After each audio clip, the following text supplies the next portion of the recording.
फिनवेल लीवेल के इस वीडियो में आपका स्वागत है। आज का हमारा टॉपिक है रिटायरमेंट प्लानिंग के लिए एनपीएस या म्यूचुअल फंड कौन सा बेहतर निवेश है। किसी भी फाइनेंशियल प्रोडक्ट में निवेश करते समय निर्णय सिर्फ टैक्स बेनिफिट के हिसाब से नहीं लेना चाहिए, बल्कि सभी फैक्टर्स को कंसिडर करना चाहिए। रिटायरमेंट प्लानिंग लंबे समय की प्लानिंग है और एनपीएस उसके लिए एक अच्छा साधन हो सकता है, पर हम लॉन्ग टर्म प्लानिंग इस तरह से करें कि हमारी शॉर्ट और मीडियम टर्म प्लानिंग प्रभावित ना हो। एनपीएस का सबसे बड़ा फायदा लो फंड मैनेजमेंट कॉस्ट है, 0.01%। दूसरे खर्च जैसे कस्टोडियन भी काफ़ी कम है। म्यूचुअल फंड्स में यह 2 से 2.5% तक हो सकते हैं।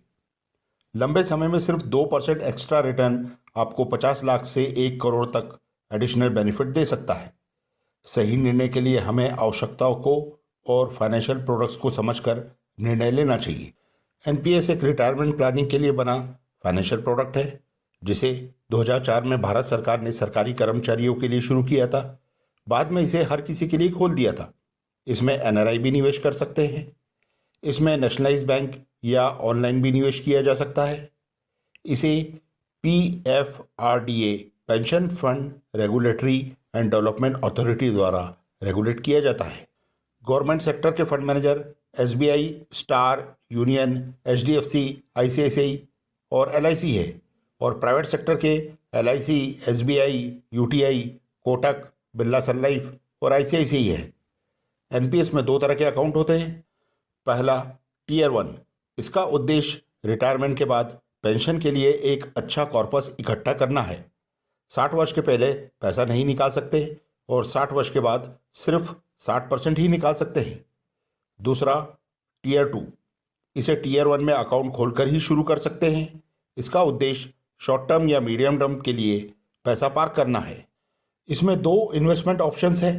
पहला एक्टिव चॉइस, इसमें निवेशक अपनी आवश्यकता अनुसार इक्विटी, डेट, रियल एस्टेट में कितना निवेश करना है तय कर सकता है, पर इक्विटी में 50% से ज़्यादा नहीं कर सकता।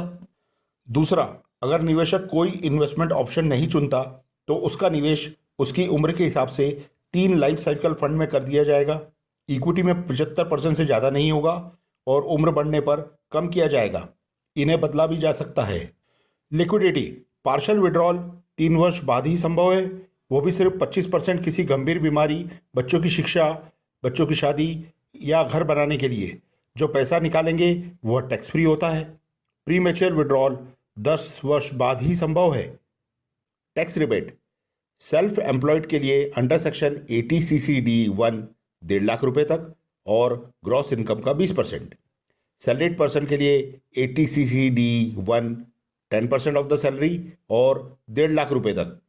दोनों को 50,000 तक additional deduction under section 80CCD1B में उपलब्ध है।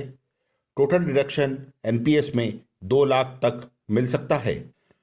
टीयर 2 में डेट स्कीम्स पर tax benefit under section 80C सिर्फ सेंट्रल गवर्नमेंट एम्प्लॉयज़ के लिए 1.5 लाख रुपए तक उपलब्ध हैं।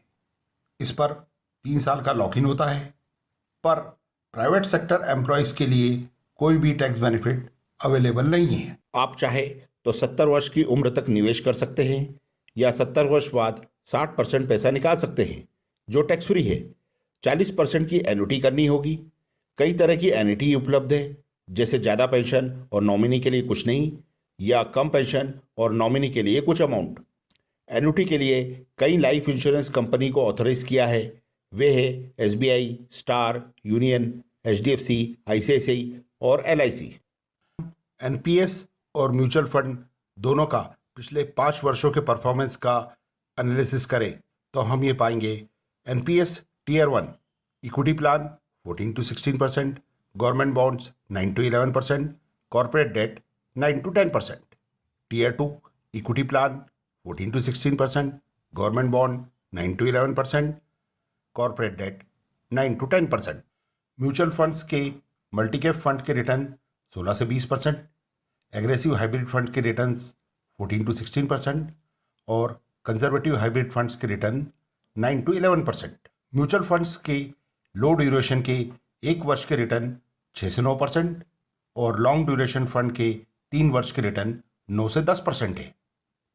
तो हम ये पाते हैं कि म्यूचुअल फंड्स के मल्टी कैप के रिटर्न्स एनपीएस के इक्विटी प्लान के रिटर्न से लगभग 2% ज़्यादा हैं और गवर्नमेंट बॉन्ड कॉरपोरेट डेट के रिटर्न्स लगभग बराबर हैं, जबकि एनपीएस के चार्जेस कम हैं।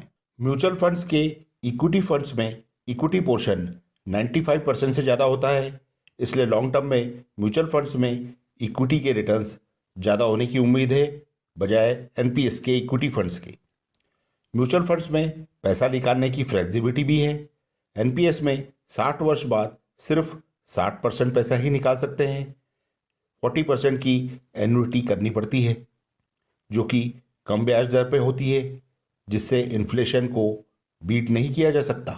शॉर्ट टर्म गोल्स 3 वर्ष से कम के लिए एनपीएस का टीयर 2 का डेट फंड म्यूचुअल फंड से बेहतर रिटर्न देगा, क्योंकि फंड मैनेजमेंट चार्जेस सिर्फ 0.01% है।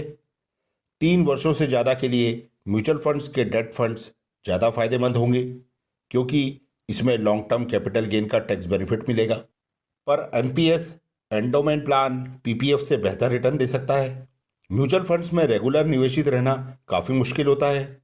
एनपीएस को रिटायरमेंट प्लानिंग के लिए बनाया है। हमें सभी पहलू जैसे लिक्विडिटी, इन्फ्लेशन, रिटर्न्स, सेफ्टी आदि को ध्यान में रखकर निर्णय लेना चाहिए।